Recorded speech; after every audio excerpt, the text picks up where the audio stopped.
بسم الله الرحمن الرحيم.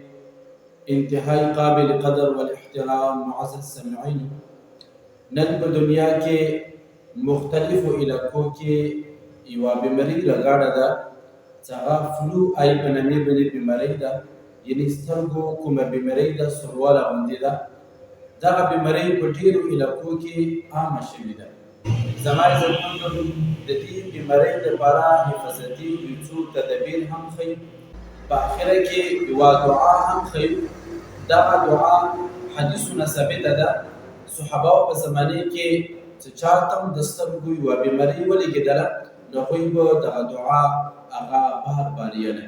زما عزتمندو، که چاته هم آی فلو په نامې باندې سترګو ته یوه بیماري ولګېدله، نو دغه انسان دپاره پیله پکار دا دی چې د انسان ډاکټر طرف ته رجوع وکړي.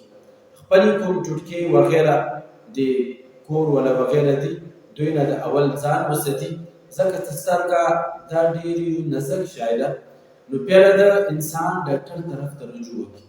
دویمه ده چې دغه انسان دغه سترګه خپل لاسونو سره ډېره سولوي نه، بلکې که دغه سترګه یې صفا کوله، یو صفا کپړې سره دغه سترګې صفایي ده کوي.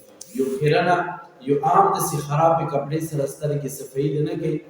او بل دا چې دا ډاکټر د هدایتو مطابق دغه انسان ته چې کله بیمارۍ ولګېدله، نو انسان د بیا تورې چشمې دغه سترګو ته استعمالوي. او بل دا چې انسان هر یو هغه شی چې هغه لایټ والا ده، مثال کې طور پر موبایل ده یا لیپټاپ سکرین شولو یا عام ټلویزیون ولا سکرین ده، دوی نه ده په دغه ټیم کې پرهیز وکړي. زما عزتمندو، دغه د انسان د سترګو کومه بیمارۍ ده، د هغې دپاره حفاظتي تدابیر دي. یعنې کله هم انسان ته دغه بیمارۍ ولګېدله، نو انسان ته پکار دا دي چې پیله دغه سټیپونه هغه د فالو کړي. دې نه بعد کې انسان دا د روحاني کوم علاج ده، دغه خیال ده هم ساتي. د ډاکټرۍ کومه دوایي ده وغیره هغه هم استعمالوي. ورسره نبی پاک صلی الله علیه وسلم کومه دعا په حدیثو کې بیان ده، د دې ورد هم کوي. انشاءالله دغه انسان ولا دغه سترګو بیمارۍ به زر تر زره الله تعالی ختمه کړي.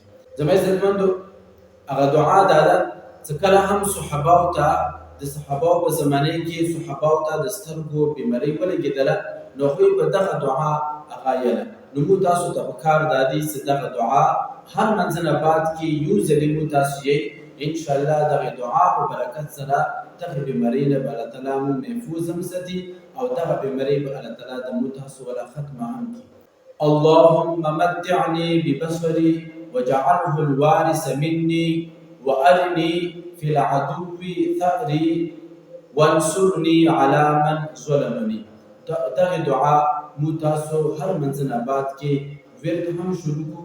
انشاءالله دغه دعا په برکت سره به الله تعالی مو تاسو نه دغه بیمارۍ هغه ختمه کړي. والسلام علیکم ورحمة الله وبرکاته.